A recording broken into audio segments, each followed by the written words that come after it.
नमस्कार, मी पंजाब हवामान अभ्यासक मुक्काम पोस्ट गुगळी धामणगाव तालुका शिरूर जिल्हा परभणी. आजपासून परत एक शेतकऱ्यासाठी अंदाज आहे. ते 8च्या दरम्यान अतिवृष्टी होणार आहे, मुसळधार पाऊस पडणार आहे.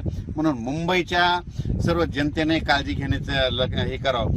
त्याच्यानंतर सर्वांना शेतकऱ्याला सांगू इच्छितो, राज्यामध्ये 18 पर्यंत पूर्व विदर्भ, पश्चिम विदर्भ, दक्षिण महाराष्ट्र, उत्तर महाराष्ट्र, कोकणपट्टी, खानदेश, मराठवाडा सगळ्या भागामध्ये दररोज 2-2 दिवस मुक्काम घेत पाऊस पडणार आहे.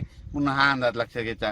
परत पुन्हा आणखीन एक सांगू इच्छितो, त्याच्यानंतर 21 तारखेपासून 21 जुलै ते 26 जुलैच्या दरम्यान परत एक चांगला पाऊस येणार आहे. म्हणून हे अंदाज लक्षात घ्यायचा. मागच्या अंदाजामध्ये सांगितलं होतं की राज्यामध्ये 2 म्हणजे एक 16 तारखेला एक कमी दाबाचा पट्टा तयार होणार आहे आणि त्याच्यानंतर 19 तारखेच्या नंतर एक होणार आहे.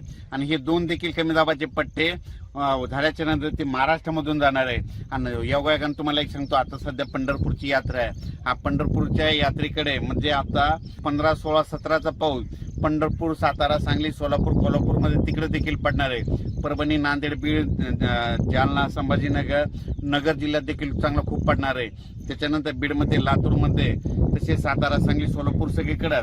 त्याच्यानंतर पूर्व विदर्भ, पश्चिम विदर्भ म्हणजे पूर्व विदर्भाचे 6 जिल्हे, पश्चिम विदर्भाचे 5 जिल्हे, म्हणजे ह्या 11 जिल्ह्यात देखील म्हणजे ह्या 4-5 दिवसाचा पाऊस चांगला पडणार आहे. म्हणून हे सर्वांनी लक्षात घ्यायचं. राज्यात एकंदरीत परिस्थिती बघायची झाली तर की म्हणजे आजपासून ते 26 तारखेपर्यंत दररोज वेगवेगळ्या भागात चांगला पाऊस पडणार आहे आणि शेतकऱ्याच्या पिकाला जीवदान भेटणार आहे. म्हणून हा अंदाज लक्षात घ्यायचा. अचानक वातावरणात बदल झाला तर लगेच एक मेसेज दिला जाईल.